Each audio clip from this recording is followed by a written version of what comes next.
Olá, tudo bem? Eu sou o Creteu e essa é mais uma atividade aqui no curso de GNU Linux com o Debian do professor Creteu.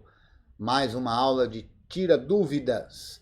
Hoje é quinta-feira, dia 15 de julho. Estamos aqui às 19 horas e mais um pouquinho, UTC-3, horário oficial do Brasil, na nossa sala do software livre de videoconferência, o Jitsi, na sua instância pública, meet.jit.si/curso GNU. E já temos aqui um bocado de gente presente. Eu quero agradecer a presença do Vicente, do Guilherme, do Luiz, do John, do Enzo, do Dalzaker, do Wagner, do Mikael, do Rick e quem mais for chegando aí à medida em que a gente tiver na aula, né? O objetivo dessa aula, como para você que já conhece e que está aqui, é de tirar dúvidas, né? Para você que ainda não conhece, vem, é aberto para todo mundo, vem participar ao vivo. Você que está vendo aí a gravação desta aula, pois depois da gente gravar, eu publico, né? Eu faço a aula aqui usando o OBS Studio, né? E o que você está vendo aí é justamente o que a gente grava, ou seja, você tem a sua privacidade aí de não precisar aparecer caso você não queira, né? Somente a sua voz, caso você deseje falar, né? Essa é a proposta aqui da nossa aula de Tira Dúvidas. Tá curtindo? Você pode apoiar, tem várias formas de fazer isso, desde você deixar aí o seu joinha, especialmente em você compartilhar o vídeo para chegar para mais gente. E se você quiser e puder fazer uma colaboração financeira, ela também é bem-vinda. Tem aí os QR Codes, assim como na descrição desse vídeo. Sempre lembrando que você me encontra nas mídias sociais por @Creteu e que a gente tem o nosso grupo lá no Telegram, que é o t.me/curso GNU, e também estamos na rede Matrix, também com o mesmo nome, Curso GNU. Quero lembrar também que aqui a gente tem várias vezes a presença do nosso amigo Dalzaker, que sempre me faz lembrar que a gente tem uma sala no Suchat usando o protocolo XMPP, que é a sala usuários-GNU. Então, se você tem aí um cliente de XMPP, seja no espertofone, como ele costuma dizer, seja na web, basta que você acesse lá usuários-gnu@salassuchat.org para você entrar em contato com todo o pessoal e uma porção de usuários do sistema operacional GNU, como a gente sempre gosta de falar, né? E vamos lá então para as primeiras dúvidas. Boa noite, Kakaroto, que acaba de chegar aqui. Eu vou começar, eu cheguei a escrever aqui no nosso pad, né, algumas dúvidas que foram sugeridas lá no grupo e aqui também na sala, né? Uma delas, além de dúvida, é assim meio comentário, né, Luiz? Que é o seguinte, ele conta aqui que na empresa onde ele trabalha tem 5.000 funcionários e só ele usava Linux. Não é verdade, né, Luiz? Tem um monte de gente que usa Linux aí, porque tem um monte de gente usando Android, né? Mas eu entendi o que você quer falar é do sistema GNU com o kernel Linux, né? E quando você instalou, e quando eu instalei, diz ele, o pessoal da TI e da infra veio reclamar comigo, falando que não podia e que queimei uma cópia do Windows, kkk. Velho, é fogo, né? Como disse o Simplex um pouco antes, tá repleto de janeleiro aí, né? Então, é muito comum isso de acontecer. É claro que numa empresa, nem toda empresa dá a seus usuários a liberdade de escolher o que usar, independente até de sistema operacional, né? Mas eu acho que uma conversa talvez tivesse resolvido isso, quem sabe, né? Tenta lá, Luiz, quem sabe você consegue, né? Tudo depende aí de como é que é, de como é que é a empresa e tudo mais, né?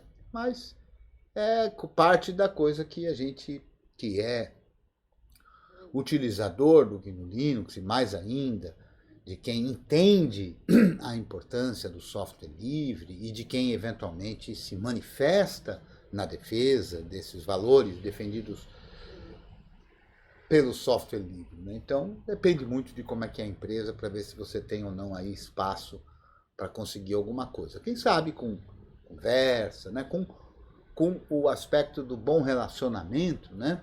Aí quem sabe você consiga, né? E quem sabe até modificar aí a cabeça de alguns. Indica o curso, Luiz, para eles, quem sabe alguém se interessa lá, né? O Edjon tem também uma pergunta aqui, que é a seguinte: professor, eu tinha uma dúvida em relação a precisar de um firewall.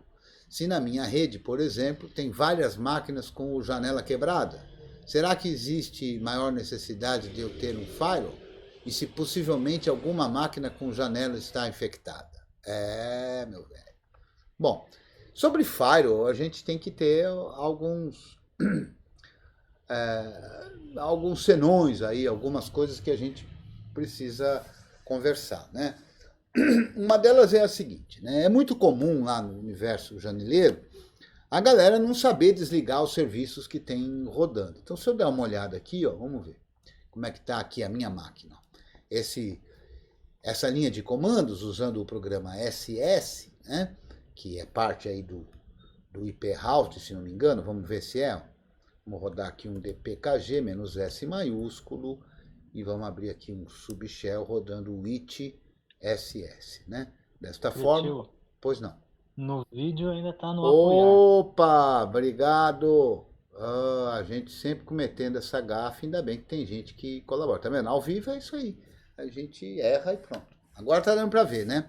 Fora isso, eu publiquei já aqui na sala do Jitsi o link, né, do Temate para poder acessar e ver sem depender aí da câmera do Jitsi, né, da câmera virtual no Jitsi, que vê aí com uma qualidade melhor. Não sei se o pessoal já pegou, se não pegou eu passo de novo. Vamos lá.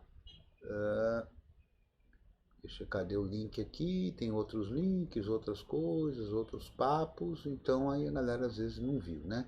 Então eu vou copiar aqui de novo, copiando. Tá aqui a mensagem para anotar aí o link do Temate para poder acessar e não depender da qualidade do meu vídeo aqui. Mas então, como eu dizia, rodando essa linha de comando SS-NTPL, a gente vê tudo que está rodando sob o ponto de vista de rede, né? Então, N é para ver as portas pelo número, T é para ver as conexões no protocolo TCP, P é para mostrar o processo, que não mostrou porque eu estou rodando como usuário regular, usuário creteu, e L para mostrar as portas que estão no estado de escuta, também chamado de listen. Então, com isso, a gente vê aqui que o único serviço que está escutando aqui na minha máquina, ou seja, o único serviço que possibilita ter alguma conectividade para aqui, para a minha rede interna, é o SSH, né? A gente estava falando ali também do dpkg-s, né, S maiúsculo, para descobrir, e assim a gente faz com essa linha de comandos, a gente consegue descobrir qual é o pacote que trouxe aquele programa, né? Então o programa SS veio aí do pacote IProute 2, né? O mesmo que trouxe o IP, né? Então aqui a gente está na minha rede interna e estamos aí, né? Então, o que vale dizer? Então, o primeiro aspecto, que é muito comum lá na janelagem, o pessoal não sabe desligar o serviço, né? Então, numa máquina Windows padrão, vai rodar um monte de serviços que às vezes não são utilizados. Aí, no lugar de desligar o serviço, a galera põe um firewall, que é um outro programa, no caso da Microsoft, para impedir a conectividade naquela porta. Quer dizer, é muito mais inteligente desligar o serviço que você não precisa, né? Então, o primeiro aspecto é você deixar aí a tua máquina executando os serviços com conectividade para a tua rede local, estritamente aqueles que você realmente precisa, né? Então, já com isso, já, digamos assim, que se não elimina, já mitiga muito essa questão de qualquer tipo de problema, né? Mas é evidente, toda porta aberta, todo serviço que responde numa porta é potencialmente uma vulnerabilidade. Quer dizer, se existir algum problema de vulnerabilidade, algum bug de vulnerabilidade no servidor SSH, como a porta está aberta, ele eventualmente pode ser explorado. Né? Quando você fala na sua rede, se você está dizendo na sua casa, a quantidade de máquinas que tem lá é menor e tal e coisa, mas existe a possibilidade não de você fechar a porta, né? Porque aí não adianta nada. Né? E muita gente, quando faz em firewall, porque é o mais comum dos firewalls, é em fechar a porta. Então, fechar a porta não faz sentido nenhum. Se eu estou com receio de que alguma máquina na rede possa fazer uso de uma conectividade SSH para alguma vulnerabilidade, tem um jeito muito mais fácil que esse aqui, ó, systemctl stop SSH. Desta forma, se eu rodar o SS de novo, SS-NTPL, não tem nenhum serviço. Então, não há como alguém... Mas ficou meio sem sentido, né? Porque eu deixo o SSH ligado? Porque eu gosto de conectar usando o celular, eu gosto de conectar de outra máquina e tudo mais. Então, é um serviço que eu desejo ter. Então, eu vou colocar o serviço de novo para rodar. Né? Então, a gente tem que fazer uma análise se aqueles serviços que a gente deseja ter precisa de algum cuidado. E aí sim, existe a possibilidade de se fazer, aí sim a gente está falando de um firewall que é eficiente, que faz sentido, que é controlar esse acesso. Né? Como é que é o controle desse acesso? Então, existe uma porção de programas para isso, né? Que tem intrusion detector e coisas desse tipo, que vão, embora o serviço continue funcionando, né? Tem alguns recursos para caso haja algumas tentativas, então aí tem fail to ban, enfim, várias ferramentas que podem ser utilizadas para que você mitigue ainda mais a possibilidade de alguma coisa acontecer. Mas sempre lembrando que não é 100%, nada é 100% nesse quesito. Se a porta está aberta, existe, mínimo que seja, uma possibilidade. Por isso que a gente tem que estar sempre atento e saber os riscos que a gente corre. Né? Essa história de não ter riscos não existe. É natural da vida, é natural da tecnologia, é natural de tudo o risco. O risco faz parte do processo. Então não há como eliminar completamente o risco. O que há, e é o que a gente costuma fazer, é a gente tentar mitigar, quer dizer, diminuir as chances, né, de ter riscos, ou seja, diminuir a quantidade de riscos a que a gente se exponha. E uma boa administração do sistema faz isso. Outra coisa que também é preocupante, que deve ser feito, é o processo de, em caso de algum risco, alguma coisa que aconteça, a gente tentar diminuir também os danos causados por ela. Então, diminuir o impacto dela. E aí, é claro, vão ter uma porção de coisas que podem ser elaboradas. É muito comum em máquinas GNU Linux que sirvam como correio eletrônico, né, que sirvam de servidor de e-mail, ou que sirvam de servidor de arquivos, é muito comum nessas máquinas terem, por exemplo, antivírus. Não que a gente estivesse preocupada em que o vírus fosse atacar o GNU Linux, né? Porque afora o folclore que há por aí, na prática não há esse problema.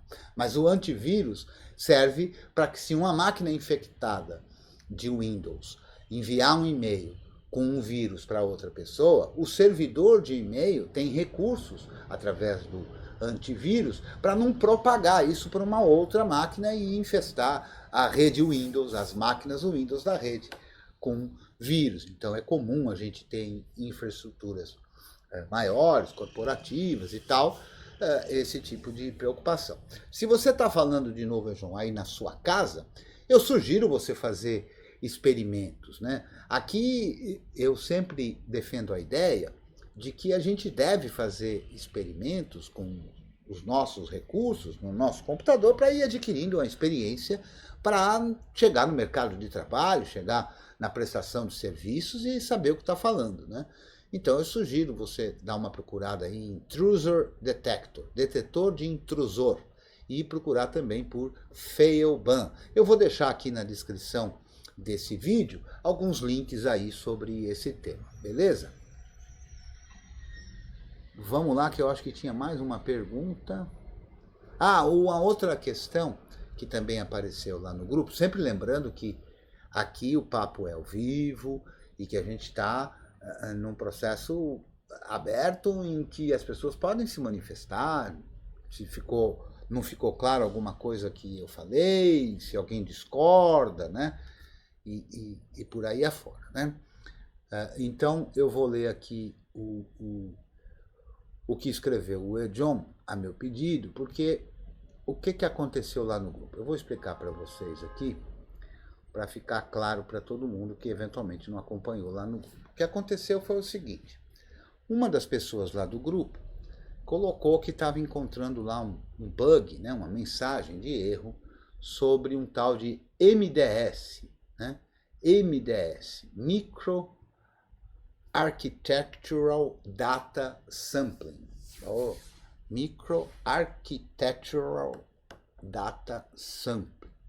E o John, na tentativa de ajudar, disse assim: olha, você tem que instalar o Intel Microcode, né? Aí, conforme, não é puxão de orelha isso, John, mas alguma coisa, como eu te falei lá no grupo, para que a gente reflita, né? Então, a gente tem, a meu ver, que tomar muito cuidado com essa história de tem que, né? Tem que é alguma coisa que estabelece que não há outra possibilidade, que é a única possibilidade a ser feita. E a gente tem que tomar muito cuidado com isso, porque senão a gente sai produzindo aí gurus, né? Então, eu perguntaria a você, John, se eu falar para você que não pode instalar isso e que você deve remover, você vai remover? Pensa aí, John. Eu sugiro que você não faça isso, porque se você fizer isso, eu estarei sendo um guru. E guru, meu velho, não é bom. Então, a gente juntos precisa refletir. É claro que sempre tem gente que tem mais experiência do que a gente, muitas vezes mais conhecimento do que a gente, mas nem por isso eu penso que a gente deva seguir o que essa pessoa, seja ela lá quem for, falou, só porque ela falou. A gente tem que ir atrás de entender e a partir da compreensão e eventualmente da consulta daquelas pessoas que têm mais conhecimento e que a gente tem confiança, né? Porque isso é muito importante, a gente pergunta, ouve, entende o que é possível entender e tal, segue ou não o conselho, né? Mas a gente então tem uma relação um pouco diferente, é uma relação mais ativa, uma relação de reflexão sobre o assunto e não uma relação de acato, de simplesmente seguir o que alguém falou, né? Essa vulnerabilidade MD5 Microarchitecture Data Sampling é uma vulnerabilidade advinda de proposital ou não proposital, há muita controvérsia com relação a isso, mas é um problema do processador, ou de alguns processadores, inclusive o John mandou também um link aqui, que eu vou naturalmente deixar aqui na nossa descrição do vídeo também, sobre o MDS, né? Um link que foi encaminhado lá do projeto kernel.org, portanto, do desenvolvimento do kernel Linux, né? E aí tem algumas informações lá, são informações técnicas, eu acho que a gente precisa ler, tentar entender e para poder tomar uma decisão consciente, né? Além disso, eu vou deixar aqui também no link da descrição uma palestra do nosso amigo Alexandre Oliva, né, que criou lá os scripts do Linux Libre, entre tantas outras atividades que ele fez e continua fazendo, né? E ele tem uma palestra que chama Quem tem medo do Spectre e Meltdown, que são vulnerabilidades também relacionadas ao processador e tal.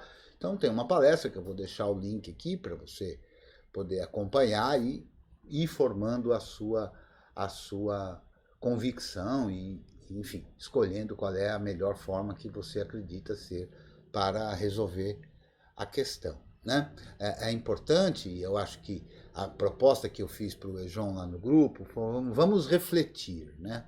Então a gente, quem é que colocou essa mensagem de que isso é um bug, né? Então a gente tem que saber quem é que foi. Foi o kernel? Foi quem é que foi? Para a gente iniciar a nossa pesquisa. O segundo passo é a gente ler sobre isso e tentar entender, à medida do possível, da nossa competência técnica naquele momento, para entender qual é o problema. Agora, não basta isso. Além disso, a gente tem então que ver como é que é essa solução, como é que é, o que eu vou fazer contra isso, né? Eu devo fazer, não devo? E se eu devo fazer, o que é que eu vou fazer, né? E instalar Intel Microcode, aí a gente acaba envolvendo um outro problema, que a meu ver também é muito grave, penso eu que até mais grave, né? Que é o fato de o que é o Intel Microcode. Então a gente também tem que pesquisar sobre isso, e um dos aspectos também é que ele está lá no Debian na seção não free, portanto esse Intel Microcode é software não livre. Então a gente tem que saber avaliar direitinho, né? Então o objetivo disso não é, neste momento aqui, eu dar qual é a solução, digamos assim, né? Justamente o que eu proponho é que a gente pesquise, né? Vá atrás da informação e tal, né? Então a gente precisa tomar bastante cuidado com isso para que a gente possa tomar uma decisão consciente, né? Vamos ver, boa noite, Alessandro. Pegou o bonde andando, ele diz aqui. E já saiu correndo? Como é que é isso? Legal, só veio dar uma passada aqui para ver do que se tratava. Se você ver depois a gravação, Alessandro, pode vir sempre, você é bem-vindo. O Ejon está agradecendo, dizendo que vai investigar. Maravilha, compartilha lá com a gente no grupo o que é que você foi descobrindo, vê lá essa palestra do Oliva, vê se ela te ajuda também a entender, e essa coisa toda, né? Muito bom. O Alessandro deixou aqui. Ah, não, isso é o Alessandro? Ele deixou aqui qual é a conta dele no Diáspora, né? E é isso aí. E falou um boa noite, porque aconteceu qualquer coisa lá que ele precisou sair correndo, né? Vamos ver aqui o que temos mais de pergunta. Vamos lá, vamos soltar as perguntas aí. Só boa noite é legal, mas vamos lá, né? Eu vou falar uma outra coisa aqui, que o Dalzaker, colaborando aqui com a palestra, eu vou até pegar o link aqui que ele passou. O link que ele passou é de uma... É isso mesmo, Dalzaker? Isso aí é de uma instância do Indícios, é isso? É uma instância do NVIDIA. Na verdade, tem várias, né? Uhum. Várias instâncias, quando tu acessa, ele tem uma opção de um botãozinho que tu só clica e ele faz download. Não são todas que permitem isso. Entendi. Mas grande parte delas permitem. Entendi. Nessa da gente estar livre do software não livre, né? Do software proprietário, né? Então, a gente sempre sugere que a pessoa, se quiser assistir um vídeo lá do YouTube, pode usar o VLC, se ela gostar de coisa com mais interface gráfica e botõezinhos, ou pelo MPV, ambos softwares livres, né?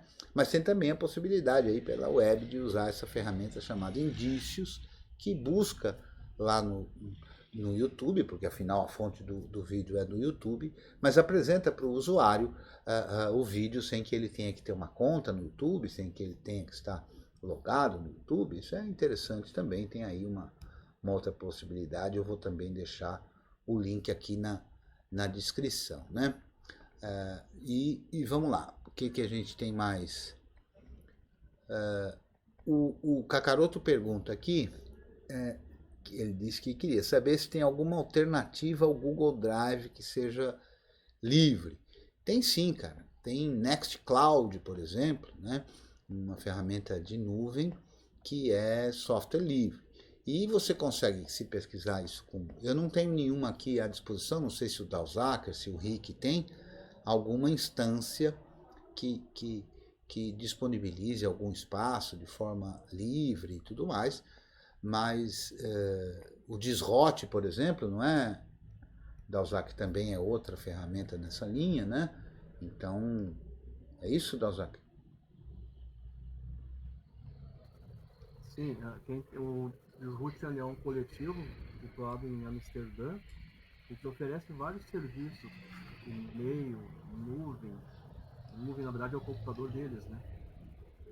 Também te oferece pad, vários serviços ali, inclusive uma instância Jitsi também. Eles têm Uhum. vários serviços. A caixa, o tamanho que eles dão lá não é muito grande, eu acho que está em 4 GB, mas a pessoa não tem que estar largando toda a vida dela também, né, no computador dos outros, mas uma coisa interessante. Não é só eles que têm. Eu não sei se o ResUp tem, o ResUp eu acho que não, mas o Disroot sim.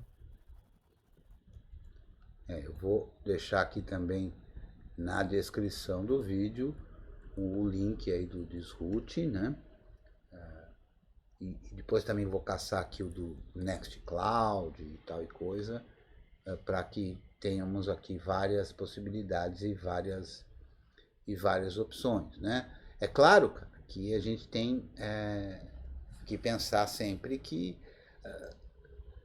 não dá para imaginar, né, que o serviço tenha as mesmíssimas características de forma gratuita. Por quê? Porque as empresas que oferecem serviços como o Google e tantas outras gratuitamente, tem alguma coisa aí, né? Porque isso tudo, obviamente, tem custo, né? Essas empresas oferecem um monte de serviços gratuitos e são as empresas que mais faturam no mundo. Não fecha essa conta, né? Então tem aquela frase famosa, né? Que se o serviço é de graça é porque o produto é você, né? E, então a gente tem que estar de olho nisso. Então a gente tem que pensar, você não vai imaginar que você vai encontrar exatamente com as mesmas características de espaço, de velocidade, ou de isso, de aquilo, né? Justamente porque a coisa é colaborativa, né? Você pode também, inclusive, existem serviços para isso, e existem comunidades também que oferecem a custa de um pagamento, né? E aí é uma questão também da gente pensar. Aliás, é algo que a gente precisa refletir, né? Esse afã de tudo de graça, ou com a aparência de ser tudo de graça, a gente tem que tomar uma porção de cuidados, né? Porque a gente vive num mundo que segue uma mecânica um pouco diferente do que essa da colaboração irrestrita um para com o outro, né? Então, quando tem alguma coisa de graça, a gente precisa entender do que se trata e ver se vale a pena ou não, o que eventualmente a gente vai ter que ceder para poder obter esse serviço de graça. Isso é sempre e deve ser sempre, como eu falei para o John antes, uma questão que você precisa refletir, né? E chegar aí a sua conclusões, sem demonização, especialmente quando essa escolha é individual, né? Então, se você faz escolhas individuais que eventualmente atentam contra você mesmo, vamos combinar, né? O problema é seu, é exclusivamente seu.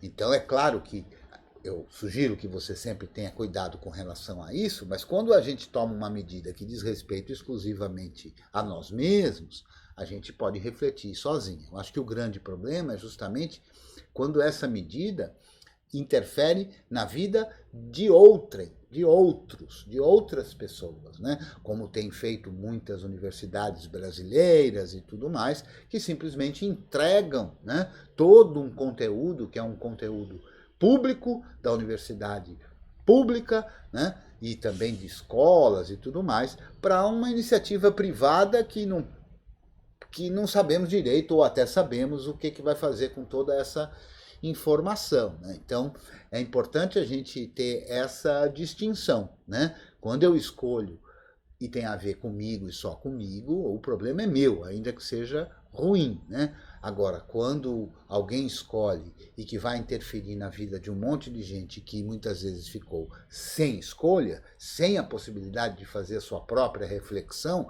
aí a coisa é mais grave. Aí eu acho que é condenável, especialmente se tratar de alguma entidade pública, né? A entidade pública deve zelar pelo público, né? E aí também é um aspecto importante, né? Porque no Brasil, me parece, e em algumas outras partes do mundo também, mas aqui que é onde eu conheço mais, né, a gente vê uma confusão no sentido da palavra público, né?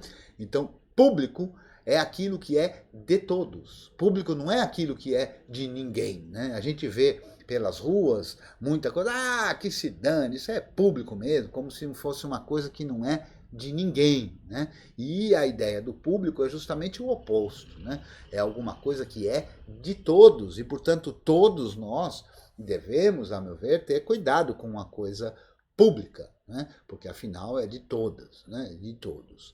Então eu acho que quando uma entidade pública decide o destino da população, o destino dos usuários, o destino dos alunos, o destino dessa coisa toda, é alguma coisa que tem que ser regulada, condenada, quando explicada, né? Porque até tem muita, pode ter algum tanto de má fé aí também, mas tem também ignorância, né? Desconhecimento, né? Então tem gestor escolar, tem gestor de empresa que simplesmente desconhece o que está entregando, o que está se metendo, né? O Rick Linux também fala aqui de uma empresa que oferece serviços na linha aí da pergunta do Kakaroto, né? Eu vou copiar aqui, Rick, e já vou colocar aqui, vocês não estão vendo aqui, mas eu já estou com o arquivo aqui editando aqui, ó, porque assim depois não dá trabalho, né, de ficar fazendo toda a descrição do vídeo aí, né?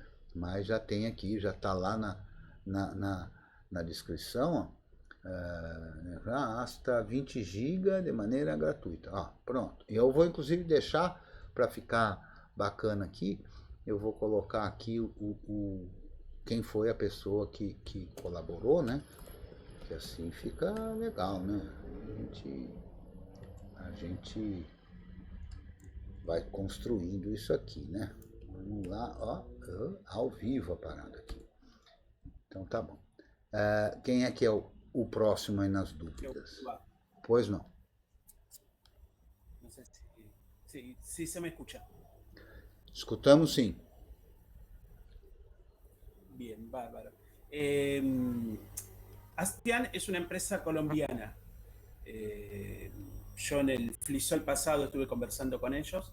Ellos ofrecen todos servicios con software libre y son todos gratuitos hasta esta limitación, que es el caso, por ejemplo, del Nextcloud de 20 gigas, que a partir de ahí obviamente tiene una cuota. Pero inclusive levantan servicios de Pertube y todo hecho para empresas. Sus servidores están, si mal no recuerdo, en Alemania, ubicados, o sea que certifican la privacidad, que es lo que principalmente a ellos les interesa. Y después está, como dijo Dushager, Disrupt. Disrupt es una organización más comunitaria, con fines sociales. De hecho, su impronta es .org. Tienen 15 servicios, todos son de software libre. Ahí no hay limitación de uso, salvo en el caso del Nextcloud, que uno quiera ampliar su espacio porque dan, no sé si es por una cuestión de tiempo, porque por ejemplo yo tengo 10 gigas para el Nextcloud, pero creo que cobran algo de 4 euros por año para ampliarlo a 10 o 12 gigas, o sea, es muy poco lo que uno debe agregar de dinero para mantener esos servicios, y vale la pena porque en el caso de Disrupt, prácticamente para alguien que esté acostumbrado a utilizar servicios de Google, este es el reemplazo ideal, porque ellos tienen todos sus clientes creados, por ejemplo, para los móviles o para la PC, entonces sincroniza teléfono, computador, tener la posibilidad de tener, no sé, los CryptoPad para hacer las conferencias, el XMPP de ellos totalmente cifrados, o sea, tiene una serie de funciones pensadas, no solo en la seguridad, sino que además que sea todo con software libre, que es lo fundamental para ello. Y la comunidad sí de ellos está integrada entre latinos, americanos y creo que hay un inglés o un belga, porque son 4 simplemente. Del latinoamericano es un muchacho uruguayo que anda a través de Mastodon, así que uno puede consultarlo también tranquilamente, que responde cualquier duda que tenga de Disrupt. Muito bom, legal. Obrigado, Rick, por sua colaboração. e vamos seguindo. Boa noite, Diego. Boa noite, Igor. Boa noite, fellow Jitster. Quem é que tem aí a próxima dúvida para a gente, ou o próximo assunto aqui, para a gente tratar aqui coletivamente? Cretil, Pois não. já se liga nesse assunto, né? Já Uhum. falei pra você que uma ideia que eu tenho é possivelmente auto-hospedar, né? Então, auto-hospedar meu servidor de e-mail, talvez auto-hospedar o Nextcloud e tal. Eu recentemente conheci uma ferramenta chamada MailCall, né? Em português seria vaca de e-mail, né? MailCall. E ela é baseada em Docker. Então, é uma tecnologia que eu não conheço. Você conhece essa tecnologia? É segura? Como a gente consegue saber se é seguro rodar isso no nosso servidor de e-mail? Não sei, a gente precisa dar uma analisada aí. A primeira coisa que eu vou perguntar é se é software livre, né? Sim, Então esse é o primeiro passo a gente perguntar. E aí a gente vai atrás da comunidade para entender o que estão oferecendo, o que é isso, o que a galera viu e esse é o caminho, né? Eu sugiro aí que a gente pode colocar lá no grupo, inclusive, para a gente juntos dar uma olhada nisso com mais cuidado, né? E entender o que rola lá, né? Mas eu acho que essa é uma das possibilidades de iniciativa. É claro que quando a gente pensa em fazer sozinho, né? Ou seja, no nosso próprio computador, que computador é esse? É um computador que eu tenho aqui na minha casa, que eu tenho na minha empresa, ou é um computador que está hospedado num data center? Que data center é esse? Né? Eu acho que tudo isso a gente precisa pensar. Sozinho, eu diria que os custos envolvidos, tanto no sentido da manutenção do valor que precisa se pagar, quanto no sentido dos cuidados de administração e tudo mais, né?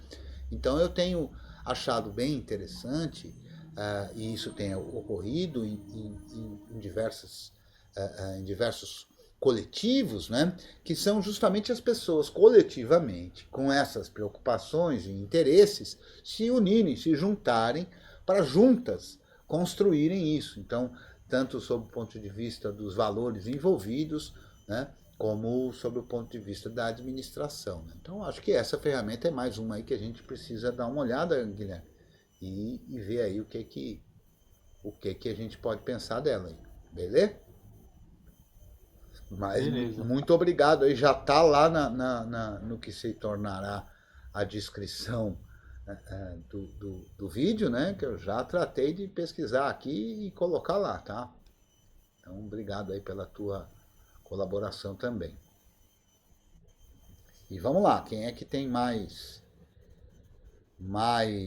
dúvidas, comentários e tudo mais? Aqui eu faço questão de ficar o tempo todo falando, né? Porque imagina, tudo bem, quem está na aula aqui ao vivo, presente, é uma coisa, né? Mas para quem está assistindo a versão gravada, né? Aí é bem diferente, né? Boa noite, André. Seja bem-vindo. E o que é que temos mais aqui? Igor, eu já falei? Acho que já. O que é que temos mais aqui de dúvidas, de comentários? Senão a gente fica sem graça aqui, né? Vamos lá, tomar uma água aqui para esperar o pessoal falar alguma coisa. Vamos ver aqui, ó. Minha versão de kernel agora é o 5.13.2, olha que beleza. Atualizado hoje. Pois não. Já vou mandar uma dúvida relacionada a algo que a gente fez ali no começo. Existem alguns pacotes que a gente instala, né? Pelo apt, o nome do pacote é um, mas o binário é outro. Um exemplo é um pacote de conexão com a internet, não lembro NMApp. Então, gostaria de saber como a gente consegue procurar pelo nome do binário. Beleza, entendi. É uma dúvida recorrente, eu acho interessante mesmo essa dúvida, né? Então existem algumas formas de fazer isso, né?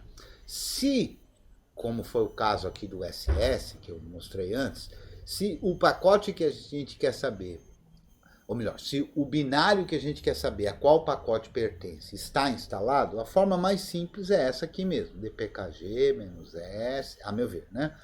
dpkg-s, por exemplo, a nmapplet, né? E eu vou colocar aqui, se ele for um binário, a gente põe o it, né? Se ele não for um binário, então vamos lá. O que faz o it? Por exemplo, o nmapplet, né?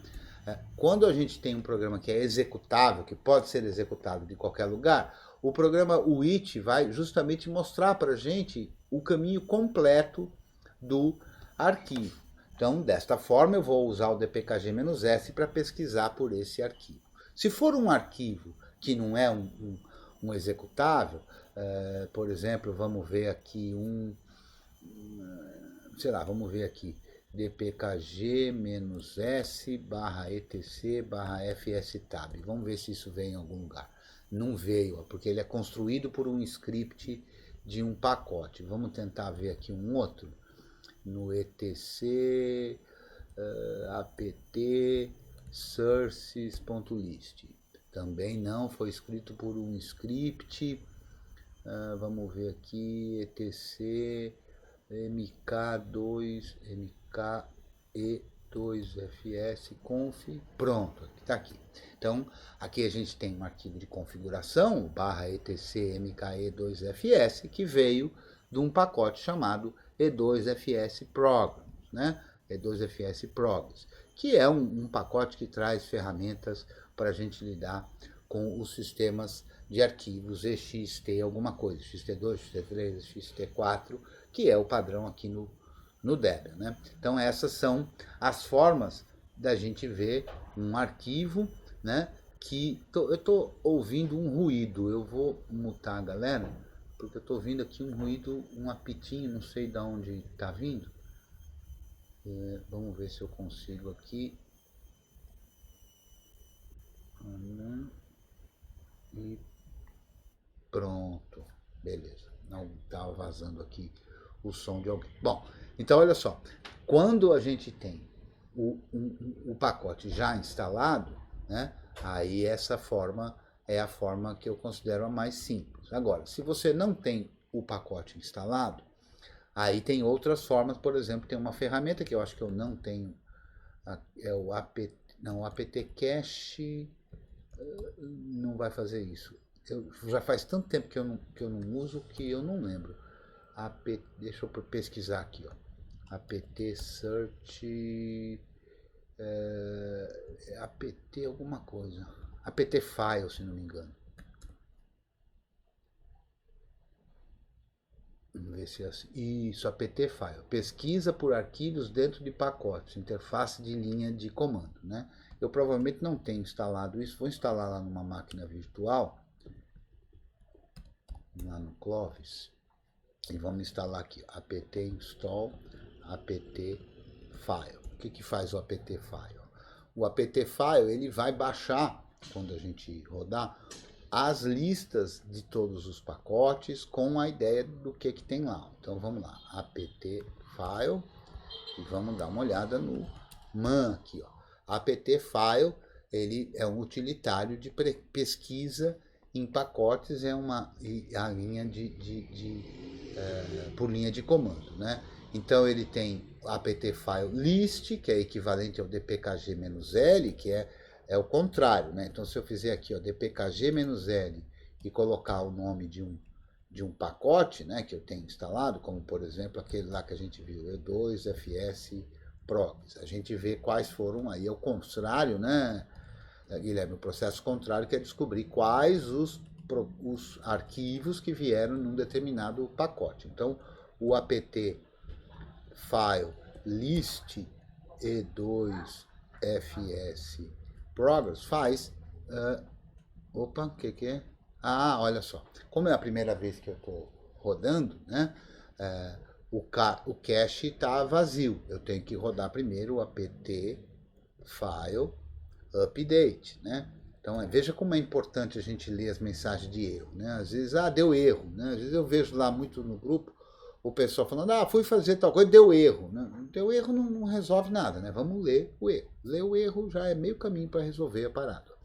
Então, olha só, está sendo baixado aí a lista dos pacotes para o apt file, e ele vai também, a partir daí, olha só, ele está buscando e buscou lá, baixou 40 mega, porque ele pegou também os conteúdos, né? Então, se eu olhar aqui agora, a gente vai ver a mesma coisa que apareceu lá, né? Desta forma, vamos olhar lá no man de novo, ó. Vamos olhar lá no man, como é que a gente procura por um arquivo. Vamos ver aqui, find alias for search, pode ser, search, olha lá, search in which package a file include, exatamente o search. Então, se eu fizer aqui, ó, apt file, search, nm, applet. Então, desta forma, eu consigo ver várias circunstâncias onde tem alguma coisa nm applet, né? Então, aí a gente consegue ver que eu tenho aqui um bocado de mn applet, porque tem mn applet e as suas respectivas traduções para vários idiomas, tem ícones de vários temas, né? E tem, efetivamente, também o nm applet, que eu não estou nem achando onde ele está aqui, mas o nm applet mesmo, o programa que roda, que é o appletzinho para configuração de rede com o Network Manager, né? Que é esse que está aqui. Tá aqui. O SR bin nm applet. Isso, exatamente. Então, se eu procurar pelo nome completo, ó, se eu já souber, né? Normalmente, quando você faz uma pesquisa dessa de algo que ainda não está instalado, aí normalmente não sabe mesmo onde é que... você só sabe o nm applet, mas não vai saber o binário dele, né? É mais difícil, né? Então, essa é uma forma de fazer essa pesquisa, então, instalando o apt file e atualizando. Eu não uso essa, você vê que aqui eu tive que instalar, né? Eu uso uma outra que eu vou mostrar aqui para vocês também, eu acho que já até mostrei em outras ocasiões, mas não tem problema. Eu vou aqui para o full screen, vou abrir aqui o nosso navegador e eu vou acessar um site que eu acesso bastante, que é o packages.debian.org, né? Com o packages.debian.org, a gente também pode fazer uma pesquisa desse tipo, e a meu ver, inclusive, vou até aumentar a letra aqui para ficar melhor na galera que está vendo a versão gravada enxergar, né? Que pode ser feita de várias formas. Então, olha só, aqui é o site do Debian, né? Que tem uma lista de pacotes todos e todas as informações sobre isso, né? Eu posso, por exemplo, ver a lista dos pacotes navegando por cada uma das versões do Debian naquele momento. E posso fazer uma procura por um nome de pacote. Então, ó, E2FS Progs aqui, né? E vamos procurar. E apenas apertei o Enter ali sem ler as mensagens. Aí a gente vê aqui os pacotes cujo nome tem E2FS Prog. Eu vou voltar essa página para a gente ver aqui que a gente pode, inclusive, fazer uma pesquisa que envolva apenas o nome dos pacotes, que envolva a descrição dos pacotes ou o nome dos fontes, do pacote fonte, né? Também posso escolher a versão do Debian em que eu quero procurar por aquele pacote. Por exemplo, eu posso procurar em qualquer uma.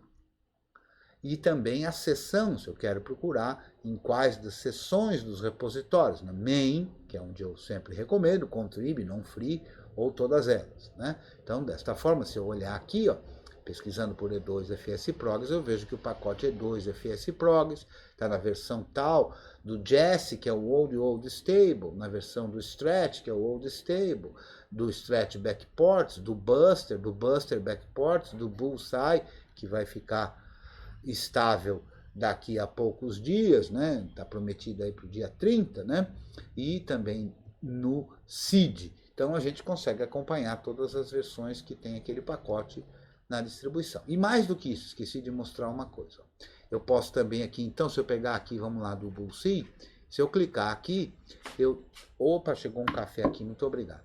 Eu consigo ver informações sobre aquele pacote, com a descrição, do que aquele pacote depende, e inclusive já tem aqui a possibilidade de fazer o download do pacote, né, para as várias arquiteturas para as quais aquele pacote é disponibilizado. E tem também a possibilidade de ver os arquivos que vêm nesse pacote. Desta forma eu vi aqui os arquivos que vêm no pacote. Vou voltar à página e a gente vem aqui e clicando aqui em AMD64, por exemplo, a gente tem aqui os vários mirrors, como é chamado, os espelhos de repositórios oficiais do Debian, e clicando aqui ou copiando o link eu tenho a possibilidade de baixar esse pacote. Então, assim é uma pesquisa sobre o pacote. Agora, se eu quiser saber um arquivo, né, então eu posso vir nesse outro campo aqui, que é para procurar o conteúdo dos pacotes. E aí aqui a gente consegue fazer uma pesquisa, como por exemplo, nm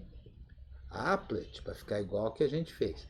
E aí a pesquisa ainda pode ser caminhos que terminam com a palavra-chave, pacotes que contêm arquivos com este nome, pacotes que contêm arquivos cujos nomes contêm a palavra-chave. E aí aqui eu também posso escolher uma distribuição, vou escolher a distribuição instável, eu vou escolher a distribuição testing, que é a mesma que está instalada lá no Clovis. Posso escolher a arquitetura, ou qualquer uma, ou as várias arquiteturas que o Debian dá suporte, e vamos lá, pesquisar por aqui. E aí a gente vê que está lá, o NMA, termina por NMApplet, tá vendo? Então está lá, o pacote é o Network Manager GNOME. Se eu não soubesse, se não fosse o caminho inteiro, eu posso também procurar arquivos que contêm arquivos cujo nome contém essa palavra. Então, se eu clicar aqui, vai ficar parecido com aquilo que a gente viu, porque a gente vai ver os vários outros arquivos que em seu nome tem NMApplet envolvido. Então, para não ter a necessidade de baixar, como foi com o apt-file, vamos voltar lá para o apt-file, né?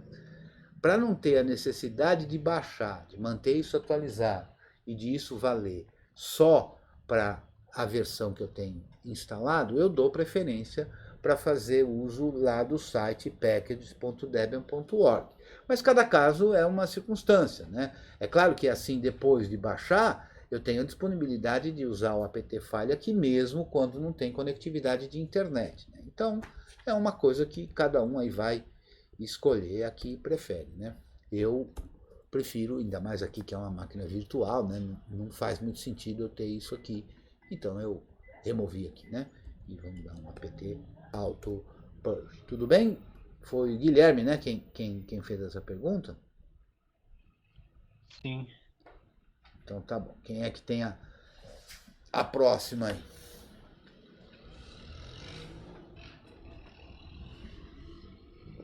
Vamos lá, boa noite. Tem gente nova. Jorge. Diego hoje, que tem perguntas sempre difíceis, está caladinho. Cadê o Saulo? O Saulo não veio hoje. A gente queria perguntar como é que foi esses dias de sem janelas, né? Vamos lá, quem é que tem mais dúvida? Vamos ver se tem atualização aqui no testing. Enquanto o pessoal vai pensando na dúvida, não tem atualização? Pois não. Mestre Cretil, Pois não. é o Michel. Tudo bom? Eu gostaria assim de saber, né, o software livre, né, eu já conheci aí mais ou menos uns 3 anos, né? E aí eu gostaria de saber assim se tem algum projeto, né, para rodar hardware livre com software livre, né, um GNU, se existe alguma coisa aí já evoluindo, né? Mais na linha pensada tipo o ESP32 que a gente tem, né, que é o que eu comecei a mexer o ano passado, né? Brincar um pouquinho. Se tem alguma coisa assim evoluída para a gente poder nos próximos anos vir a utilizar com uma ferramenta viável aí nos próximos anos, além do software, o hardware livre também. Existe algumas iniciativas, né, que eu conheço, uma delas é do Purisme, né, que é um sistema, inclusive, também que visa esses dois requisitos, né. Eu acho que é um projeto que, pelo menos, parece ser alguma coisa promissor, né, e tem uma coisa que tem sido a coqueluche de expectativas, né, que é o processador com arquitetura RISC-V, né, que é uma arquitetura que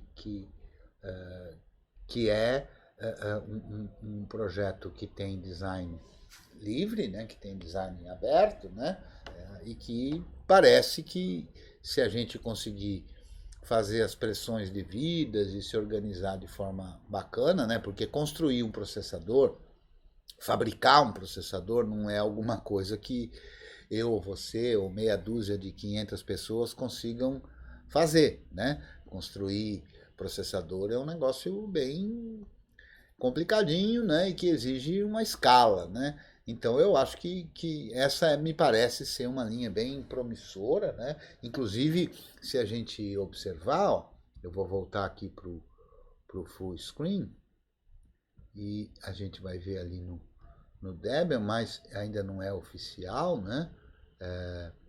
Mas já existe, onde é que está aqui? Não existe. Aqui, eu achei que existia. Existe, ou pelo menos não estou achando. Existe um port encaminhado aí, eu acho que não está pronto aqui na pesquisa, mas existe um port, né, para o processador RISC-V, né? Se a gente olhar aqui, vamos voltar lá para o terminal, se a gente olhar aqui nos pacotes, ó, apt search QEMU, eu acho que dá pra gente ver aqui, QEMU, onde tá? Porque já tem emulação desse, eu acho que ele não tá num pacote separado, não.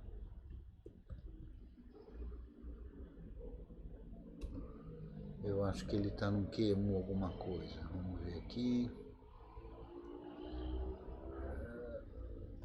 Vamos fazer aqui dpkg. Eu acho que eu já tenho isso aqui. pkg-l, pipe grep. Ah, não, aqui não, tem que ser na minha máquina. dpkg-l, pipe grep, QEMU. Eu acho que ele está num pacote que chama geral qualquer coisa. System Common. Vamos aproveitar e vamos fazer a pesquisa do jeito que a gente acabou de mostrar, né? Então vamos lá para o full screen e vamos aqui e vamos procurar pacotes que tem RISC. E é com I, né? Ou é com Y? Ixi, faltou aqui a memória. Vamos pesquisar aqui. Processor RISC. É com I mesmo. Então, vamos lá. RISC. Vamos ver se tem aqui na descrição. Não tem, apenas o nome do pacote, mas vamos ver se também nas descrições. Vamos lá. Opa, tem lá. Não é isso. Linux Image, não é isso. Eu sei que tem um QEMU, alguma coisa aqui que possibilita a gente emular isso aí. Deixa eu ver aqui. Não estou achando. Você vê que ao vivo as coisas são chatas às vezes, né, de achar. Ó, GCC para RISC, para poder compilar para o processador. Mas engraçado que eu achei que tinha a arquitetura. Vamos fazer uma pesquisa aqui melhorzinho. RISC-V Debian. Olha lá, uma página que fala do RISC-V, do projeto Debian. Vamos ver o que nós temos aqui. Olha só, então explica do que se trata, o que é, inclusive uma entrada para a Wikipedia sobre isso, né, e sobre o port do Debian para RISC-V e tudo mais. Ó, inclusive aqui, tá lá, eu não achei lá na pesquisa, mas o quanto que já tem de pacotes que são construídos para arquitetura, né? Então, acho que essa é uma das possibilidades aí de caminho na linha da gente ter, de fato, o que a gente deseja com uma liberdade mais completa, né? Que é a possibilidade de ter tanto o hardware quanto o software livre, né? Então tem algumas empresas que oferecem computadores, se não completamente livres ainda, mais amistosos aos softwares livres, né? Ou seja, que podem funcionar sem necessidade de firmware não livre e tudo mais, né? E inclusive tem também algumas iniciativas, uma delas eu já mostrei aqui também algumas vezes na aula, que é o Hnode, né? Deixa eu ir lá de novo para o full screen. E no Hnode você consegue fazer aí pesquisas, né, sobre hardwares que sejam amistosos ao software livre, né? Então, o Hnode você consegue fazer aqui pesquisas sobre um determinado equipamento, tanto no sentido se você tem lá a indicação do equipamento, mas também modelo de notebook, ou o ID de uma determinada placa, né? Ou até o contrário também, que é por categoria de hardware, né? Então você consegue fazer uma pesquisa aqui, que, poxa, eu estou precisando comprar uma webcam, qual que eu compro, que funciona? Você pode chegar aqui, clicar e sair descobrindo aí quais são os modelos que vão funcionar, que não vão funcionar, né? Utilizando software livre. Então acho que esse é também um caminho, sempre lembrando, Miguel, que é assim, ressaltando, né, que liberdade é alguma coisa que a gente tem que lutar sempre, né? Então a gente tem que correr atrás aí da história, né, e estar sempre em busca dela, né? Então existem várias coisas, a gente vai demorar, a meu ver, se é que chegaremos lá ao ideal, né? Mas tem várias iniciativas aí nesta linha, né? Então a gente vai atrás de ir conquistando aos pouquinhos, né, Mikael? No ano passado, né, eu comecei a entender, procurar um pouquinho sobre o ESP32, né, muito mais voltado para IoT, né? Mas assim, gostaria de ver um negócio assim viável ainda rodando um GNU nos próximos anos, né? Tomara Eu acho que a gente vai ver sim, cara. Tomara. É isso aí. Tomara também, né? O Igor colocou aqui uma pergunta: como é que ele pode verificar o consumo elétrico do computador através do GNU Linux? Há uma maneira fácil? Bom, existem algumas formas de fazer isso, eu não sei exatamente qual é a problemática, né? Tem uma ferramenta que eu já usei muito que chama I/O. Era lá que tem que ser a toda poderosa aqui, lembrando que aqui Su é um alias para Su menos, né? I/O não, é Power Top. O Power Top é uma ferramenta parecida com o Top, né, que vê os processos, né? Mas é uma ferramenta que relaciona o consumo de energia, né, baseado nos processamentos, né? Então a gente consegue ver aqui, ó, quanto que o OBS, que está servindo aqui para fazer a gravação desta videoaula, está consumindo em watts. Você vê que ele parece que consome bastante, né? E pode acompanhar aqui com on the fly, né? Ao vivo e a cores ali, né? O que está acontecendo, por exemplo, para você descobrir se tem alguma coisa que está justificando um consumo exagerado. Isso é muito comum de se ter essa necessidade, sabe? Sei lá, você tem um notebook e quer torná-lo o mais adequado possível, e, portanto, que a bateria dure mais, essas coisas desse tipo. Eu acho que essa é uma ferramenta que pode auxiliar bastante, né? Eu não tenho uma experiência muito larga nisso, fiz algumas experiências aqui pequenas com o Power Top e tudo, mais a título de curiosidade mesmo do que de necessidade, né? Nesse momento, por exemplo, o notebook que eu estou usando aqui está,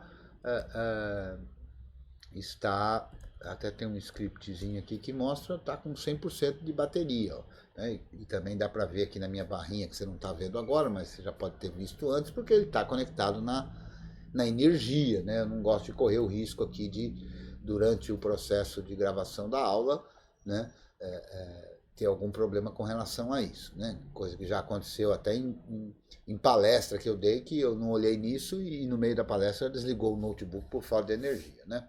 Mas eu diria que o que eu tenho assim para falar aqui de imediato é o PowerTop, né? O PowerTop eu acho que é uma ferramenta que eu acho que você deve dar uma pesquisada, estudar sobre ela, que ela vai capaz de te ajudar bastante aí, né? Tem aí uma porção de funcionalidades nela e tal. Eu acho que é um bom caminho para se começar. É possível que tenham outras, mas aí eu vou ter que dever aí depois de uma outra pesquisa. Ele agradece aqui, que bom. Que bom que você não tinha achado, eu não sei como é que você pesquisou, né? Vamos tentar search, vamos ver, apt search power. Vamos ver se a gente numa pesquisa dessa, ixi, acharia um monte de coisa aqui, né? Vamos dar um pipe les aqui para ver o que a gente vê aqui, além disso. Olha lá, pode ter uma porção de coisa. Vamos procurar só pelos nomes. Olha lá. O segredo quando a gente quer procurar aqui, que é só pelo nome, para diminuir a quantidade de respostas, para ficar uma coisa melhor, a gente pode usar esse menos name only, né? Então essa é uma forma de pesquisar, mas a forma de pesquisar pode ser o seu site de busca também, né? Se você colocar essa pergunta que você fez aqui no site de busca, é capaz de você encontrar alguma coisa. Deve ter mais outras tantas ferramentas aí para a mesma finalidade, né? Essa aí me parece bastante interessante, né? Que bom que agora você tem material para estudar, né? Bons estudos aí. É isso aí, vamos ver quem é que tem mais alguma pergunta, alguma dúvida, crítica, sugestão, comentário, colaboração. Tá valendo tudo. Sempre lembrando que a gente está aqui toda quinta-feira, a partir das 19 horas, para esse Tira Dúvidas ao vivo, para quem quis e pôde vir participar, né? Lembrando também que terça-feira a gente também está aqui ao vivo, a partir das 19 horas, para o nosso Lab GNU, né? Então, aproveitar e fazer aqui a divulgação dessas atividades, né? Que eu acho que são bacanas. Eu agradeço a todo mundo que tem comparecido aqui e ajuda a gente a produzir conteúdo aqui para o canal e também ajuda as pessoas que efetivamente vêm aqui participar. E eu quero lembrar também que além dessas atividades todas, se você quiser um atendimento individual, né, para resolver um problema, para tirar alguma dúvida e você não está disposto, ou pelo horário, ou por qualquer outra questão, a participar aqui coletivamente, você pode contratar uma aula particular. A gente oferece esse serviço também.